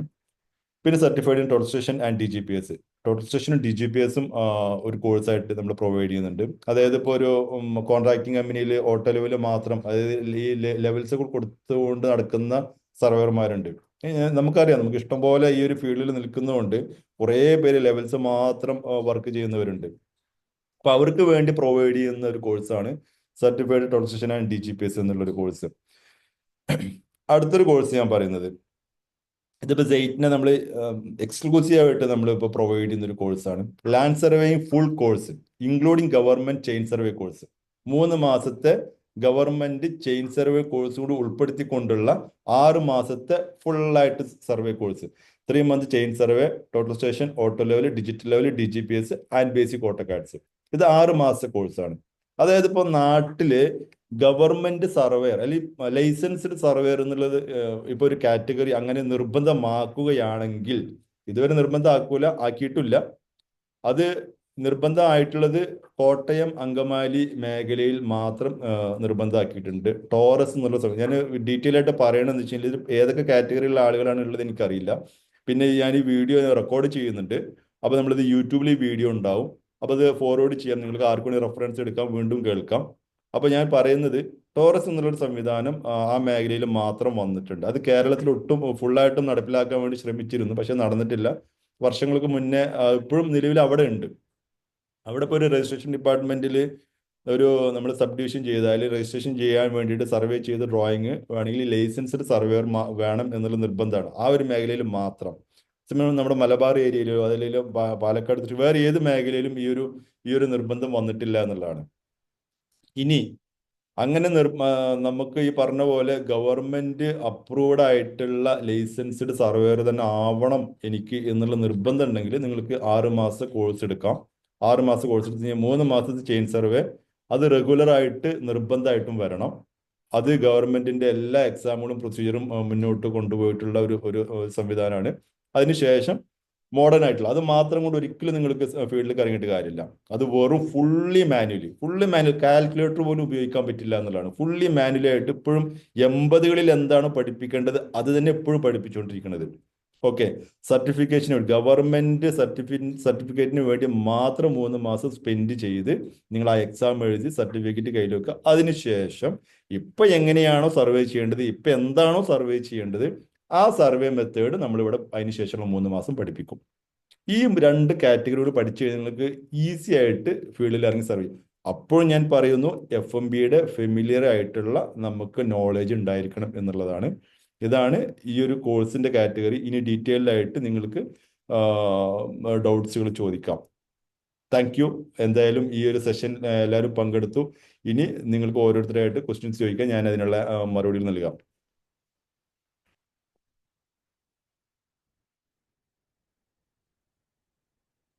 ചോദിച്ചോളൂ, ആരാണ്? ഒരു ഡൗട്ട്സ് വന്നിരുന്നു.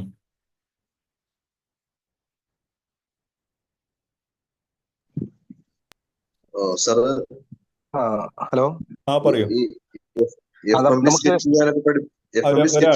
ഒരാളാണ്. ആരാണ്? ഹമീദ് പറയൂ. ഈ FMB സ്കെച്ച് ചെയ്യാൻ പഠിപ്പിക്കുന്നുണ്ടോ? അതിന്റെ ലാഡർ അടിക്കാനൊക്കെ പഠിപ്പിക്കുന്നുണ്ടോ അവിടെ? FMB സ്കെച്ച് ചെയ്യാൻ ആക്ച്വലി നമ്മളുടെ കോഴ്സ് മെയിൻലി നമ്മൾ ഡിസൈൻ ചെയ്തിരിക്കുന്നത് ഗൾഫ് ഓറിയന്റഡ് കോഴ്സും മോഡേൺ എക്വിപ്മെന്റ് ആയിട്ട് ബന്ധപ്പെട്ടുള്ള കോഴ്സുമാണ്. അപ്പോൾ FMBനെ ഡീറ്റെയിൽ ആയിട്ട് നമ്മൾ പഠിപ്പിക്കുന്നില്ല. പഠിപ്പിക്കാത്തതിന്റെ വിഷയം എന്താണെന്ന് വെച്ച് കഴിഞ്ഞാൽ FMB ബേസിക് ആയിട്ടുള്ള കാര്യങ്ങൾ പഠിപ്പിക്കും, പക്ഷെ അതിനപ്പുറത്തേക്ക് പോവാന്ന് പറയുന്നത് അതൊരു മാനുവൽ മെത്തേഡാണ്. അത് എക്സ്പീരിയൻസ് ചെയ്തിട്ട് തന്നെ ചെയ്യാൻ പറ്റുള്ളൂ.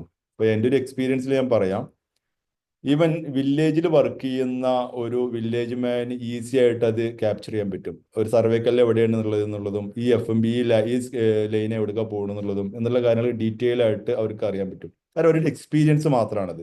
ഈ എക്സ്പീരിയൻസ് ആവുന്നതോട് കൂടിയിട്ട് FMB പ്ലോട്ട് ചെയ്ത് പോകാനും പറ്റും. അപ്പോൾ അതിൻ്റെ ബേസിക് ആയിട്ടുള്ള കാര്യങ്ങൾ പഠിപ്പിക്കാം. അതിന് ശേഷമുള്ള പഠനം എക്സ്പീരിയൻസ് തന്നെയാണ്. അത് FMB ഞാൻ വീണ്ടും ഞാൻ പറയണമെന്ന് വെച്ച് കഴിഞ്ഞാൽ മാനുവൽ ആയതുകൊണ്ട് കുറേ സ്ഥലങ്ങളിൽ FMBന്റെ മറ്റേ പ്ലോട്ടിങ്ങായിട്ട് ബന്ധപ്പെട്ടുള്ള വിഷയങ്ങളുണ്ട്. അപ്പോൾ അത് പല ഭാഗങ്ങളിൽ പിടിച്ചു നിർത്തലാണ്. ഉദ്യോഗസ്ഥന്മാർ ഇപ്പോൾ താലൂക്ക് സർവേർ ആണെങ്കിൽ പോലും അതിനെ അവരുടെ ഒരു അധികാര പരിധിയിൽ അത് അവരുടെ ഒരു എക്സ്പീരിയൻസിലും അവർ പിടിച്ചു നിർത്തലാണ്. അപ്പോൾ ആ ഒരു എക്സ്പീരിയൻസ് ആർജിക്കൽ ഫീൽഡിലൂടെ തന്നെ മാത്രമാണ്. പക്ഷെ നമ്മളുടെ പഠനത്തിലൂടെ നിങ്ങൾക്ക് അതിന്റെ എല്ലാ കാര്യങ്ങളും കിട്ടുമെന്നുള്ളത് തന്നെയാണ്. ഓക്കെ, അടുത്തത്. ഹലോ സാർ, എനിക്കൊരു ഡൗട്ട് ഉണ്ടായിരുന്നു. സാർ അതിന് ക്ലാരിഫിക്കേഷൻ പറഞ്ഞു, എങ്കിലും ഞാൻ ഒന്നുകൂടി ചോദിക്കാം. ഞാൻ ഉദ്ദേശിച്ചത് നമുക്കൊരു ലൈസൻസ്ഡ് സർവേയർ ആകാൻ എന്ത് ചെയ്യണം എന്നുള്ളത് തന്നെയാണ്. അതന്നെ ഞാൻ പറഞ്ഞല്ലോ. ഇപ്പൊ നിലവിലിപ്പോ നിങ്ങൾ എന്താ ചെയ്തുകൊണ്ടിരിക്കുന്നത്? ഞാൻ വില്ലേജ് റിലേറ്റഡ് വർക്ക് ചെയ്തുകൊണ്ടിരിക്കുന്ന ആളാണ്. എനിക്ക് അവിടെ ഒരു ഓഫീസ് ഉണ്ട്. അപ്പൊ അതുമായി ബന്ധപ്പെട്ട് ഈ തരം മാറ്റം പോലത്തെ കേസുകളിൽ നമുക്ക് അതിനുള്ള ഇതുണ്ട്, സപ്പോർട്ട് ഉണ്ട്. അപ്പൊ നമുക്ക് അത് ചെയ്തു കഴിഞ്ഞാൽ നമുക്ക് ഒരുപാട് വർക്ക് കവർ ചെയ്യാൻ പറ്റും. അപ്പൊ ഞാൻ അത് ബേസ് ചെയ്തിട്ടുള്ള ഒരുപാട് നിങ്ങൾക്ക് FMB പ്ലോട്ട് ചെയ്ത് നിങ്ങൾ ടാപ്പ് സർവേ ചെയ്യുന്ന ആളാണോ? ടാപ്പിംഗ് സർവേ ഹെൽപ്പർ ആയിട്ട് പോകുന്നു. ഹലോ, ഹെൽപ്പർ ആയിട്ട് ടാപ്പിംഗ് സർവേക്ക് അതേപോലെ തന്നെ ഈ ഇതിനെല്ലാം പോകുന്നുണ്ട്. മെഷീൻ സർവേക്കും നമ്മൾ ഹെൽപ്പർ ആയിട്ട് പോകുന്നുണ്ട്. നിങ്ങൾ ക്വാളിഫിക്കേഷൻ ഉണ്ടെങ്കിൽ ഇത് നമ്മുടെ കോഴ്സ് എടുത്തു കഴിഞ്ഞാൽ നിങ്ങൾക്ക് നമ്മുടെ സർട്ടിഫിക്കറ്റ് വെച്ചിട്ട് ലൈസൻസ്ഡ് സർവേയർ ആയിട്ട് നിങ്ങൾക്ക് സീൽ ചെയ്ത് വെക്കാം. അപ്പൊ നമുക്ക് ഈ തരംമാറ്റം പോലത്തെ കേസുകളിൽ ലൈസൻസ്ഡ് സർവേയുടെ FMB മാർക്ക് ചെയ്യണം എന്നുള്ള ഒരു ഓപ്ഷൻ ഉണ്ട്. അപ്പൊ അതില് നമ്മൾ പുറത്തുനിന്ന് ഒരാളെ സഹായം തേടേണ്ട അവസ്ഥയാണ് ഇപ്പോൾ ഉള്ളത് നിലവിൽ. അപ്പൊ നിങ്ങൾ ഏത് ജില്ലയാണ്? ഞാൻ മലപ്പുറം. മലപ്പുറത്ത് ഇപ്പൊ നിങ്ങൾക്ക് ഇപ്പൊ പ്രത്യേകിച്ച് ലൈസൻസ്ഡ് സർവേയർ എന്നുള്ള കാറ്റഗറി ഇല്ല. പക്ഷെ അതല്ല, അത് ലൈസൻസ് സർവേയർ എന്ന് പറഞ്ഞു കഴിഞ്ഞാല് തരംമാറ്റം കേസിലൊക്കെ അതിന്റെ ഒരു റൂളാണ്.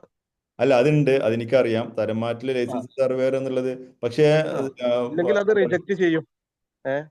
നമ്മള് ഒന്നുകിൽ അത് ഒരു ലൈസൻസ് സർവേയുടെ വെക്കാതെ നമ്മൾ അത് ചെയ്തു കഴിഞ്ഞാൽ അത് തിരിച്ചയക്കും, RDO തിരിച്ചയക്കും. അപ്പൊ അതിന് നമുക്ക് എങ്ങനെ കവർ ചെയ്യാൻ പറ്റും എന്നുള്ളതാണ്. അല്ല, ലൈസൻസ്ഡ് സർവേയർ എന്ന് പറയുന്നത് ഞാൻ പറഞ്ഞല്ലോ, ITI കഴിഞ്ഞ അതുപോലെ തന്നെ ചെയിൻ സർവേ കഴിഞ്ഞവരെ മാത്രമാണ് നമ്മുടെ കേരളത്തിലെ ലാൻഡ് റെക്കോർഡ്സിന്റെ ഇത് പ്രകാരം അവർ ലൈസൻസ്ഡ് സർവേയർ എന്നുള്ള കാറ്റഗറിയിൽ പെടുത്തുന്നുള്ളൂ. പക്ഷെ പ്രൈവറ്റ് സർവേയർ ആയിട്ട് നമുക്ക് ഇവിടെ പഠിച്ചു കഴിഞ്ഞാൽ ഇവിടെ പ്രൊവൈഡ് ചെയ്യുന്ന സർട്ടിഫിക്കേഷൻ എന്ന് പറയുന്നത് സ്റ്റേറ്റ് കൗൺസിൽ സർട്ടിഫിക്കറ്റ് ആണ്. സെൻട്രൽ ഗവൺമെന്റിന്റെ തൊഴിലധിഷ്ഠിത കോഴ്സായിട്ടുള്ള സർട്ടിഫിക്കറ്റ് ആണ്. നമ്മൾ അവരോട് അന്വേഷിച്ചപ്പോൾ പ്രൈവറ്റ് സർവേയർ ആയിട്ട് വർക്ക് ചെയ്യാൻ പറ്റും എന്നുള്ളത് തന്നെയാണ് നമുക്ക് അവരിൽ നിന്ന് കിട്ടിയ ഉത്തരം. നമ്മുടെ സർട്ടിഫിക്കറ്റ് വെച്ചിട്ട് നിങ്ങൾക്ക് സീൽ ഉണ്ടാക്കിയിട്ട് സീലും വെക്കാം. പക്ഷെ ഞാൻ വീണ്ടും പറയണത് വെച്ച് കഴിഞ്ഞാല് കേരള ഗവൺമെന്റിന്റെ റൂള് പ്രകാരം അവര് പറയുന്ന പ്രൈവറ്റ് സർവേയർ എന്ന് പറയുന്ന കാറ്റഗറി ITI കഴിഞ്ഞ ചെയിൻ സർവേ കഴിഞ്ഞവർ മാത്രമാണ്. പക്ഷെ അത് കേരളത്തിൽ മുഴുവനും എസ്റ്റാബ്ലിഷ് ആയിട്ടില്ല, അത് കഴിഞ്ഞിട്ടില്ല. അപ്പോ അതുകൊണ്ട് തന്നെ ഇപ്പോ ഇവിടെ പ്രൊവൈഡ് ചെയ്യുന്നത്, ഇപ്പൊ നമ്മൾ പ്രൈവറ്റ് ഇൻസ്റ്റിറ്റ്യൂട്ട് ആണെങ്കിൽ പോലും പ്രൊവൈഡ് ചെയ്യുന്നത് ഗവൺമെന്റ് ഓതറൈസ്ഡ് സർട്ടിഫിക്കറ്റ് ആണ്. അപ്പൊ അതെ ഇത് ലൈസൻസ്ഡ് സർവേയർ കാറ്റഗറിയിൽ പെടാൻ പറ്റുമെന്ന് വെച്ച് കഴിഞ്ഞാല് ഇപ്പൊ ഞങ്ങൾ ഇപ്പൊ അവരുടെ ഓതറൈസർ ചോദിച്ചപ്പോൾ ലൈസൻസ്ഡ് സർവേയർ ആയി കൊടുക്കാം, സീല് വെക്കാം എന്നുള്ളതാണ് പറഞ്ഞത്. ഇപ്പൊ സാറ് അവസാനം പറഞ്ഞല്ലോ ഒരു 3 മാസത്തെ പിന്നെ ചെയിൻ സർവേ പഠിച്ചതിന് ശേഷം 3 മാസം പിന്നെ ടോട്ടൽ സ്റ്റേഷൻ കൂടി പഠിച്ച് കാഡ് കൂടി ഉൾപ്പെടെ 6 മാസം ചെയ്താൽ അങ്ങനെ ചെയ്യാനുള്ള ഓപ്ഷൻ ഉണ്ടോ എന്നുള്ളതാണ് അത് ഒരു ചെയ്ത് സംശയം. കഴിഞ്ഞാൽ നിങ്ങൾ ഒരു പേടിയും പേടിക്കണ്ട. ആ അത് ചെയ്തു കഴിഞ്ഞാൽ കേരളത്തില് ഭൂമിതരം മാറ്റം, കോടതി സംബന്ധമായ മറ്റേ കേസുകൾ, അതിർത്തി ഉം, തർക്കങ്ങൾ, എല്ലാത്തിനും ധൈര്യത്തോടെ നിങ്ങൾക്ക് ലൈസൻസ്ഡ് സർവേയർ എന്നുള്ള കാറ്റഗറിനെ പെടുത്താം. ഉം, ഉം, ഉം, മറ്റേത് കൺഫ്യൂഷൻ ഉണ്ടാവും. ഞാൻ പറഞ്ഞല്ലോ, ഉം. അത് പറയണെന്ത് ഇത് വെച്ച് കഴിഞ്ഞാൽ ഇത് വീണ്ടും ഞാൻ 4 മാസം ചെയ്തു. പറയണെന്ത് വെച്ച് ആ, കഴിഞ്ഞാല് ഇത് ഉം. അവരുടെ അധികാര പരിധിയിൽ പെടുന്ന കാര്യമാണ്. അതെ അതെ അതെ അതെ. R okay. ഡി ഒയുടെ അധികാര പരിധിയിൽ പെടുന്ന കാര്യമാണിത്. ഞാൻ ഉം. ഒരിക്കലും ഓതറൈസ്ഡ് ആയിട്ട് ഇത് പെറ്റൊന്ന് 100% പറഞ്ഞ് നിങ്ങളവിടെ പോയിട്ട് അതെ അതെ. നിങ്ങൾ ഡ്രോയിങ് റിജക്റ്റ് ആയിട്ട് ഉം, ഉം. നമ്മൾ പിന്നെ അത് കേസിന് പോകണം. അതെ അതെ അതെ അതെ. കേസിന് ഉം, പോയി കഴിഞ്ഞാൽ 100% ഗവൺമെന്റ് ഇപ്പൊ പറയുന്ന ലൈസൻസ് സർവേയർ ITI അല്ലെങ്കിൽ ചെയിൻ സർവേ കഴിഞ്ഞവർ മാത്രമേ പറ്റുള്ളൂ എന്ന് പറയുന്നത് ഒരു ബാലിശമായിട്ടുള്ള ഒരു വാദം മാത്രമാണ്. അതെ അതെ അതെ അതെ. ഉം. ക്ലിയർ ആണല്ലോ? പക്ഷെ അതെ അതെ. നമ്മളതിന് പോവാത്തത് ഒന്ന്. രണ്ടാമത്തെ ഒരു കാര്യം, ഇപ്പൊ നിങ്ങൾ ചെയ്ത് ഉം. സർവേ സ്കെച്ച് തെറ്റാണെങ്കിൽ നിങ്ങൾ ലൈസൻസ്ഡ് സർവേയർ ആയിട്ട് പ്രത്യേകിച്ച് കാര്യമൊന്നുമില്ല, അതെ അതെ. അതും റിജക്ട് ചെയ്യും. ഉം. അപ്പോ അല്ല നമുക്ക് ചുരുക്കത്തില് സപ്പോർട്ടിന് ആളുണ്ടാവും. 6 മാസത്തെ അതായത് കോഴ്സ് എടുത്തു കഴിഞ്ഞാല് 6 മാസത്തെ കോഴ്സ് 100% നിങ്ങൾക്ക് ധൈര്യപൂർവ്വം ഈ പറഞ്ഞ RDOന്റെ മുന്നിലും ആരുടെ മുന്നിലും കേരളത്തിലെ നിയമപ്രകാരം നിങ്ങൾക്ക് ലൈസൻസ്ഡ് സർവേയർ എന്നുള്ള സീലും വെച്ചിട്ട് ചെയ്യാം എന്നുള്ളതാണ്. നമ്മളിപ്പോൾ ഒരു അഡീഷണൽ കുറേ എൻക്വയറീസ് വന്നപ്പോൾ ഇതും കൂടെ നമ്മൾ പ്രൊവൈഡ് ചെയ്തതാണിത്. ഓക്കെ ഓക്കെ ക്ലിയർ ആണല്ലോ? Okay sir, thank you. Okay. ഇനി ആരാ ഡൗട്ട്സുകൾ?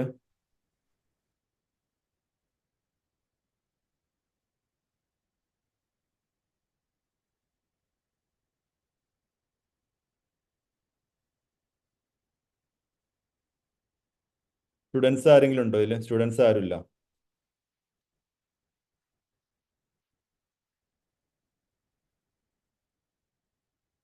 ഒന്ന് ഫീഡ്ബാക്ക് കമന്റ് ആയിട്ട് ഇട്ടോ. ഇപ്പൊ ആരെങ്കിലും വോയിസ് ആയിട്ട് വരാൻ താല്പര്യം ഇല്ലെങ്കിലും ഒന്ന് എനിക്ക് കമന്റ് ഇട്ട് കഴിഞ്ഞാൽ എത്രത്തോളം എനിക്ക് ഹലോ, സെഷൻ.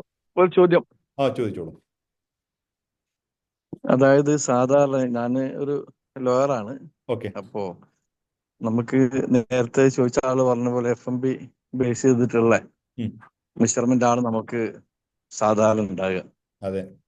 അപ്പോ അത് പഠിക്കാൻ, അത് സർവേ ചെയ്യാൻ കഴിയുന്ന ഒരു കപ്പാസിറ്റി ഉള്ള അവസ്ഥയിൽ എത്താനുള്ള കോഴ്സുകൾ എവിടുന്നാണ് എങ്ങനെ ലഭിക്കുക എന്നുള്ളത് പറഞ്ഞാൽ അത് നന്നായിരുന്നു. ഞാൻ പറഞ്ഞല്ലോ, 6 മാസ കോഴ്സ് എടുത്തു കഴിഞ്ഞാൽ നിങ്ങൾക്ക് ധൈര്യപൂർവ്വം ഈ പറഞ്ഞ രീതിയിൽ ഇപ്പോഴത്തെ ഒരു സിറ്റുവേഷനിൽ ലൈസൻസ്ഡ് സർവേയർ എന്നുള്ള കാറ്റഗറിയിൽ പെടുത്താം.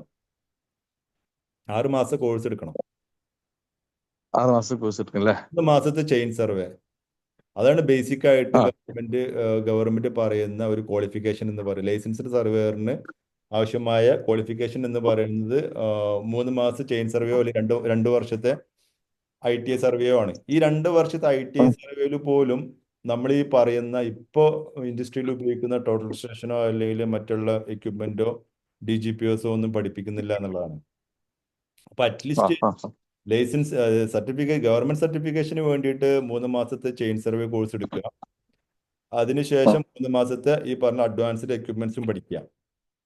ഇതെടുത്ത് കഴിഞ്ഞാൽ നിങ്ങൾ പറഞ്ഞപ്പോൾ നിങ്ങൾ ലോയർ ആകുമ്പോൾ ഓട്ടോമാറ്റിക്കലി കോർട്ടുമായി ബന്ധപ്പെട്ടുള്ള കുറെ ഒട്ടനവധി അപ്പൊ അതിന് കേസുകൾ ഉണ്ടാവും. അപ്പൊ അതിന്റെ ഡിമാർക്കേഷനും അതിന്റെ ഓതറൈസേഷനൊക്കെ ഈ പറഞ്ഞ കാറ്റഗറി നിങ്ങൾക്ക് 100% ഉപയോഗിക്കാം.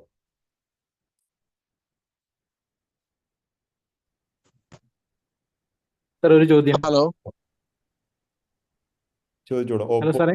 ഓപ്പോ വരാം. സാർ ഇപ്പൊ നമ്മളെ ഇപ്പൊ ഈ FMBയുടെ കേസൊക്കെ പറഞ്ഞു, പക്ഷെ നമ്മളിപ്പോ ഇതെല്ലാം ഡിജിറ്റൽ ആകുകയല്ലേ. അപ്പൊ ഇപ്പൊ പുതിയ ഇതെന്ന് വെച്ചാൽ കഴിഞ്ഞ ദിവസം ഒരു പേപ്പർ കട്ടിങ് കണ്ടെന്ന് വെച്ചാൽ നമുക്ക് രജിസ്ട്രേഷൻ സമയത്ത് ഉം. ഈ ഡിജിറ്റൽ രേഖനെ ബേസ് ചെയ്ത് അത് സബ്ഡിവിഷൻ ചെയ്യുന്ന രീതിയിലോട്ട് രജിസ്ട്രേഷൻ ഡിപ്പാർട്ട്മെന്റും കാര്യങ്ങളൊക്കെ മാറുന്നെന്നും പറഞ്ഞ ഒരു ഇത് കണ്ടായിരുന്നു. അപ്പൊ പിന്നെ നമ്മൾ വീണ്ടും പഴയ FMBയുടെ ആവശ്യം ഇനി വരുവാ? വരും. അതെന്താ വെച്ച് കഴിഞ്ഞാല് ആ. എഫ് എം ബിനെ ഡിജിറ്റൽ ആക്കുന്നു മാത്രമേ ഉള്ളൂ ഇപ്പോഴത്തെ സംവിധാനത്തിലൂടെ നടക്കുന്നുള്ളൂ. എഫ് എം ബി ആ ഒരു രേഖ ഉണ്ടല്ലോ, മാനുവൽ രേഖ ഉണ്ടല്ലോ, ഉം. അതിനെ ഡിജിറ്റൽ ആക്കുന്നു. അതിനപ്പുറത്തേക്ക് കൂടുതലായിട്ടൊന്നും ഇപ്പൊ ചെയ്യുന്നില്ല. ആ. അല്ല, ക്ലിയർ ഒരു ആണ്? കാര്യം കൂടെ പറയാം. ഇപ്പൊ നമ്മുടെ നാട്ടിൽ ഇപ്പൊ എന്റെ വീട് ചേർത്തലയാണ്. ആ അപ്പൊ നമ്മുടെ ഇവിടെയൊക്കെ ഡിജിറ്റൽ ചെയ്തെന്ന് പറഞ്ഞാൽ FMBനെ ബേസ് ചെയ്തെന്ന് പേര് മാത്രമേ ഉള്ളൂ. ഇപ്പൊ നിലവിലുള്ള, അതായത് നമ്മുടെ വില്ലേജ് റെക്കോർഡ്സിലൊക്കെ മിക്കവാറും സ്ഥലത്ത് FMB ഇല്ല. ഉം, നമ്മുടെ വില്ലേജിലൊക്കെ റെയർ ആണ്. ചിലടത്ത് ചില വില്ലേജിലുണ്ട്, ഉം, ചില വില്ലേജിലില്ല. ഉം. അപ്പൊ ഇപ്പൊ ഇവര് നിലവിൽ ഡിജിറ്റൽ സർവേക്കാർ ചെയ്തേക്കണമെന്ന് പറഞ്ഞാൽ അതിര് ഓരോരുത്തർ കെട്ടിയതനുസരിച്ച്, അതായത് ബൗണ്ടറി അതേ അനുസരിച്ചാണ് ചെയ്യാൻ ഇവര്. പറ്റൂ ഇപ്പോ.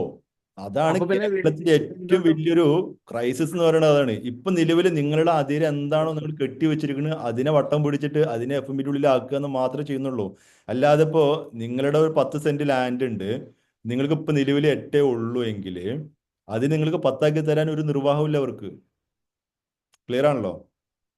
പിന്നെ അതുപോലെ തന്നെ നിങ്ങളിപ്പോ ഒരു ഗവൺമെന്റ് ലാൻഡ് ഒരു 5 സെന്റ് നിങ്ങൾ കൈവശം വെച്ചിട്ടുണ്ട്, ആ ഡിമാർക്കേഷനും നടക്കുന്നില്ല.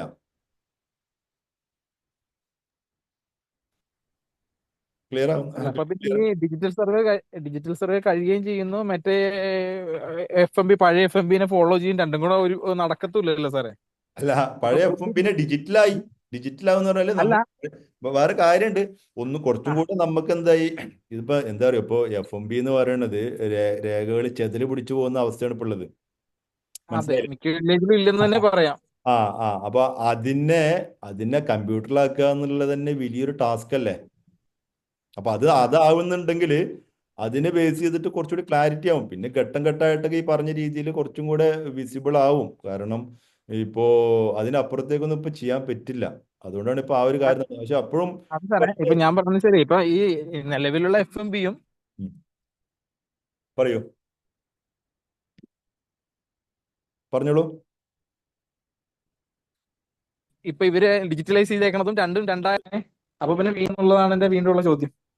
അതായത് രണ്ടും ഹലോ സാറേ. രണ്ടാവില്ല. എന്താണോ FMB അതിന് ഡിജിറ്റൽ ചെയ്യാണ്. അപ്പോ ഈ ഡിജിറ്റൽ സർവേക്ക് ഒന്നും കൂടെ സ്കോപ്പ് കൂടും, കുറച്ചും കൂടെ ആ രേഖകളൊന്ന് ഡിജിറ്റലി ആയി എന്നുള്ളത് തന്നെ. ഞാൻ പറഞ്ഞു മനസ്സിലായല്ലോ? രേഖകൾ ഡിജിറ്റലി ആയി. പിന്നെ രണ്ടാമത്തെ ഒരു കാര്യം, ഇപ്പോ നിങ്ങളുടെ സ്ഥലം ഒരു 10 സെന്റാണ് ഉള്ളത്. നിങ്ങൾ ജസ്റ്റ് വെയില് കെട്ടിയിരിക്കുന്നത് നിങ്ങളുടെ സ്ഥലം ഫിസിക്കലി ടാക്സ് അടക്കുന്ന ഒരു 10 സെന്റിനും നിങ്ങൾ സ്ഥലമുള്ളത് 8 സെന്റും ആണെങ്കിൽ ആ 8 സെന്റ് നിങ്ങൾക്ക് സർവേ ചെയ്തിട്ട് അതിന് ഡിജിറ്റലി ആക്കും. പിന്നെ അടുത്ത ഘട്ടത്തിൽ നിങ്ങൾക്ക് 8 സെന്റിന്റെ ടാക്സ് അടച്ചാൽ മതി എന്നുള്ള രീതിയിലേക്കൊക്കെ അത് മാറും. അതൊക്കെ ഘട്ടം ഘട്ടമായിട്ട് വരും അത്.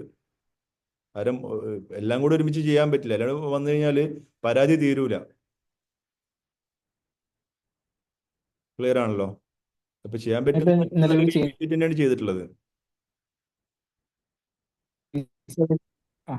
ഒരു ചെയിൻ സർവേ നിലവിൽ ചെയ്യാണ്ട് ഞാൻ മൂന്ന് സാറേ ഹലോ. കേൾക്കുന്നുണ്ട്, പറഞ്ഞോളൂ.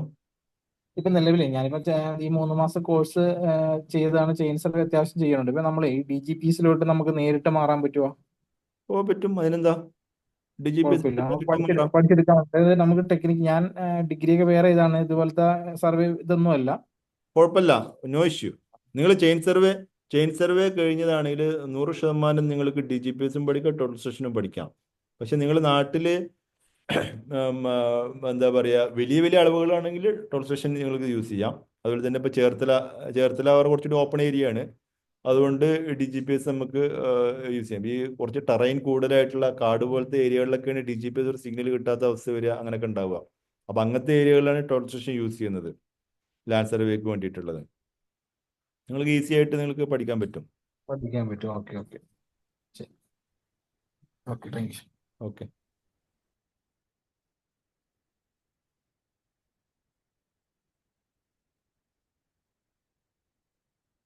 ഈ പിന്നെ ഒരു കാര്യം കൂടെ, ഈ DGPS നമുക്ക് ഓഫ്ലൈൻ അങ്ങനെ ഇപ്പൊ നമുക്ക് 1 മാസം അവിടെ വന്ന് നിൽക്കുക എന്ന് പറഞ്ഞാൽ അത് പ്രായോഗികമാണ്? അല്ല, അത് അല്ലാണ്ട് കസ്റ്റമൈസ് ചെയ്തിട്ട് ചെയ്യും. കാരണം വർക്കിംഗ് പ്രൊഫഷണൽസിനൊക്കെ ഈ പറഞ്ഞ രീതിയിൽ കസ്റ്റമൈസ് ചെയ്തിട്ട് ചെയ്യും. നിങ്ങൾക്ക് അത് എങ്ങനെ വേണമെങ്കിലും ചൂസ് ചെയ്യാം. സൺഡേ ബാച്ചസ് ഒക്കെ ഉണ്ട്. ഓക്കെ. പിന്നെ അതുപോലെ തന്നെ ഹോളിഡേ ബാച്ചസ് ഉണ്ട്. പിന്നെ കണ്ടിന്യൂ ഒരു 3-4 ഡേയ്സ് നിൽക്കാം. പിന്നെ നിങ്ങൾക്ക് പോയി പിന്നെ അടുത്ത 3-4 ഡേയ്സ് വരാം. ആ രീതിയിലൊക്കെ കസ്റ്റമൈസ് ചെയ്തിട്ട് ചെയ്തു തരും. അത് നമ്മുടെ ഈ മറ്റേ ടെക്നിക്കൽ കോഴ്സ് മാത്രം. ചെയിൻ സർവേ എന്നുള്ളൊരു 3 മാസം കോഴ്സ് എടുക്കുന്ന 6 മാസം കോഴ്സ് എടുക്കുമ്പോൾ കമ്പൽസറി 3 മാസം റെഗുലർ ആയിട്ട് വരണം. ക്ലിയർ ആണല്ലോ? ഇതിന്റെ മാത്രം DGPസിന് മാത്രമായിട്ട് നമുക്ക് കോഴ്സ് ഫീ ഇപ്പൊ പറയാൻ പറ്റുമോ സാറിന്? അത് നിങ്ങൾ ചോദിക്കൂ, മറ്റേ വിളിക്കും ഓ, കണക്ട്. ഓക്കെ ഓക്കെ, ആയിക്കോട്ടെ കസ്റ്റമൈസ് ആയിക്കോട്ടെ. പല കാറ്റഗറി ഉണ്ട്. കസ്റ്റമൈസ് ആ ചെയ്ത് മനസ്സിലായി. നോക്കിയിട്ട് അതിനനുസരിച്ചുള്ള ഫീസ് നിങ്ങൾക്ക് പ്രൊവൈഡ് ചെയ്ത് തരും കേട്ടോ. ഓക്കെ ഓക്കെ ഓക്കെ ശരി, okay, thanks. Okay, thank you.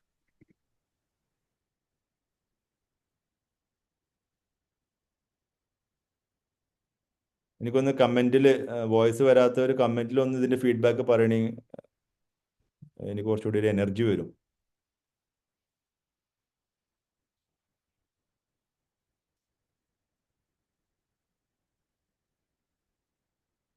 എന്തായാലും ഞാനിത് ഗ്രൂപ്പിൽ ലിങ്ക് ഇടാം. അപ്പോൾ നിങ്ങൾക്ക് ഷെയർ ചെയ്യാം, ആർക്കാണെങ്കിലും ഷെയർ ചെയ്യാം. അതുപോലെ തന്നെ ഇനി കയറാത്തവർക്കും കൂടെ അതൊരു ഉപകാരമാവുമെന്ന് വിശ്വസിക്കാം.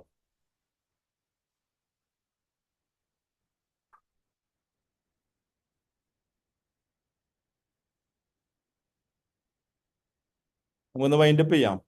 ആരും ഡൗട്ട്സ് ഇല്ലാന്ന് തോന്നുന്നു. ഒന്ന് കമന്റിൽ വന്ന ഉപകാരമായി.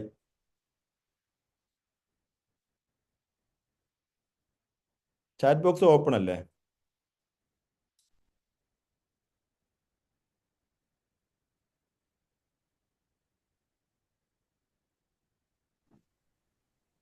ഹലോ ആ, ഹലോ കേൾക്കുന്നുണ്ടോ? കേൾക്കുന്നുണ്ടല്ലോ അല്ലേ? ഞാൻ ഇതിന്റെ ഇടയിൽ വന്ന് കയറിയ ആളാണ്. അപ്പൊ എങ്ങനെ കോഴ്സിന്റെ ഓഫ്ലൈൻ കോഴ്സ് ആണോ അതോ ഇത് എങ്ങനെയാണ്? ഇതിന്റെ ഡീറ്റെയിൽ ആയിട്ട് ഒന്നും ഫുള്ളായിട്ട് അവസാനമാകൊണ്ട് അറിഞ്ഞില്ല. ഓക്കെ, കുഴപ്പമില്ല. അത് ഓഫ്ലൈൻ കോഴ്സാണ് ഉള്ളത്. അവർ നമുക്ക് സർവേ എന്നുള്ള എക്യുപ്മെന്റ്സ് ആണല്ലോ മെയിൻലി പഠിക്കേണ്ടത്.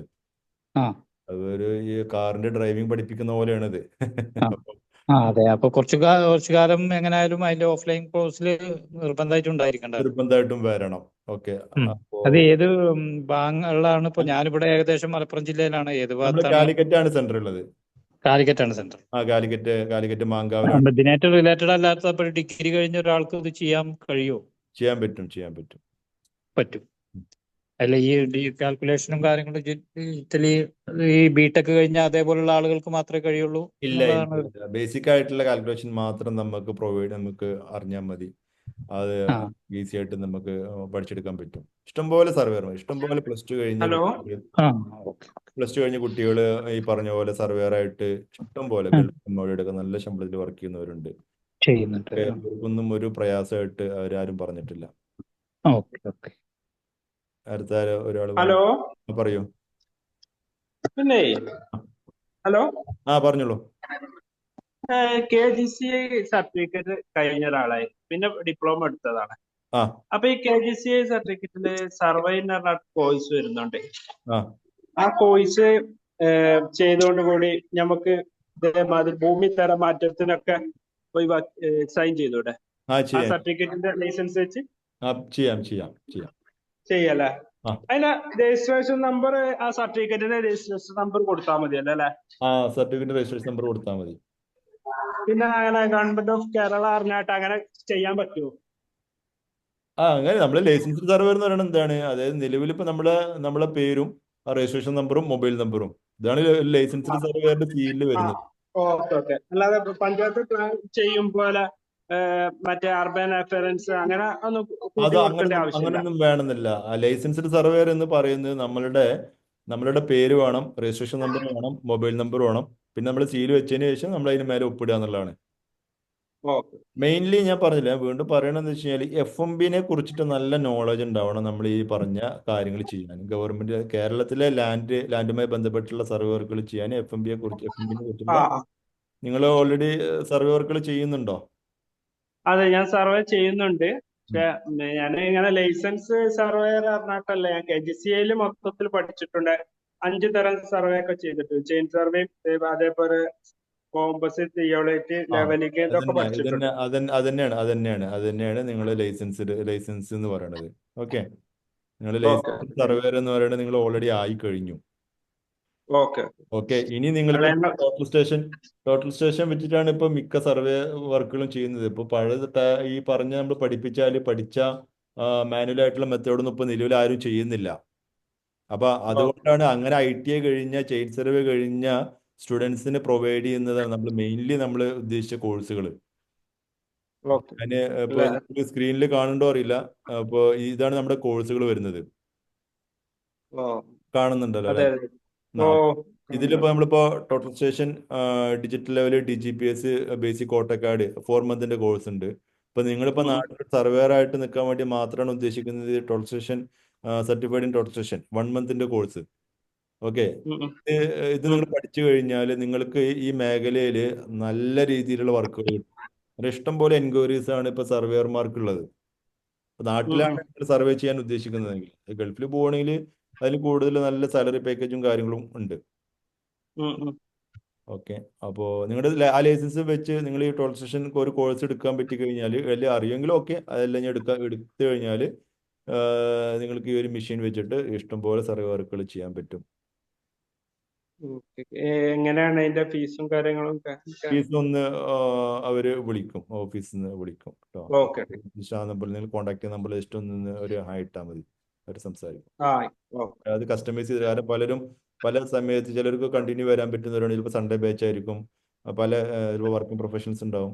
അങ്ങനെ ആ രീതിയിൽ അപ്പോൾ എങ്ങനെയാണ് നിങ്ങൾക്ക് പ്രൊവൈഡ് ചെയ്യാൻ പറ്റുക, ആ രീതിയിൽ പ്രൊവൈഡ് ചെയ്ത് അതിനനുസരിച്ചുള്ള കോഴ്സ് ഫീസ് നിങ്ങൾക്ക് പ്രൊവൈഡ് ചെയ്ത് തരും. Okay okay, okay thank you. Okay.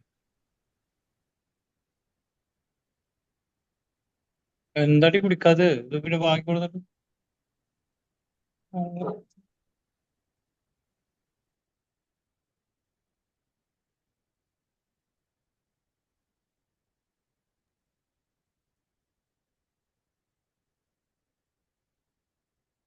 Abdul Naseer, NIOS +2 പറ്റുമോ? അത് മനസ്സിലായില്ല, എന്താണ് NIOS +2? +2 പഠിച്ചവർക്ക് ഈ കോഴ്സ് എടുക്കാം. +2 പഠിച്ചവർക്ക് ഫുൾ കോഴ്സ് എടുത്തു കഴിഞ്ഞാൽ സർവേയർ ആവാം, സർവേയർ ആയിട്ട് വർക്ക് ചെയ്യാം. ഓക്കെ, നല്ല ഇഷ്ടം പോലെ വാക്കൻസികളാണ് സർവേയർ മേഖലയിൽ വരുന്നത്. അബ്ദുൽ നാസർ, അത് NIOS എന്താണെന്ന് എനിക്ക് മനസ്സിലായില്ല. ജസ്റ്റ് ഒന്ന് വോയിസിൽ വരും. അബ്ദുൽ നാസർ ലൈനിലുണ്ട്, ജസ്റ്റ് വോയിസിൽ വരും.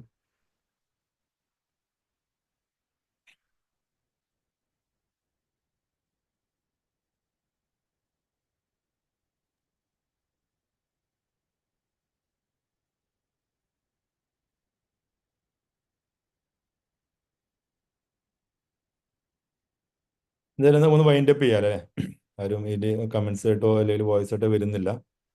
എന്തായാലും ഇനി എന്തെങ്കിലും ഡൗട്ട്സുകൾ ഉണ്ടെങ്കിൽ അവിടെ അവരായിട്ട് അഡ്മിനായിട്ട് നിങ്ങൾ കണക്ട് ചെയ്യാം. നിങ്ങൾക്ക് വേണ്ട എങ്ങനെയാണ് നിങ്ങൾക്ക് കോഴ്സുകൾ വേണ്ടതെന്ന് വെച്ചാൽ ആ രീതിയിൽ നമുക്ക് പ്രൊവൈഡ് ചെയ്യാം. ഓക്കെ, ഇനി എന്തെങ്കിലും ഡൗട്ട്സുകൾ ഉണ്ടെങ്കിൽ ചോദിക്കാം, വോയിസ് ആയിട്ട് ചോദിച്ചാൽ മതി. അപ്പോൾ നമുക്ക് അറിയുന്ന കാര്യങ്ങൾ അത് ഷെയർ ചെയ്യാം. വൈൻഡ് അപ്പ് ചെയ്യാലോ അല്ലേ?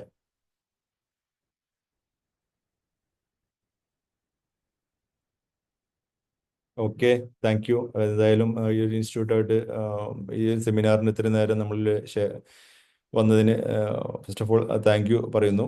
അതുപോലെ തന്നെ ഇനി എന്തെങ്കിലും ഡൗട്ട്സുകൾ ഉണ്ടെങ്കിൽ നിങ്ങൾക്ക് ചോദിക്കാം. ഓക്കെ.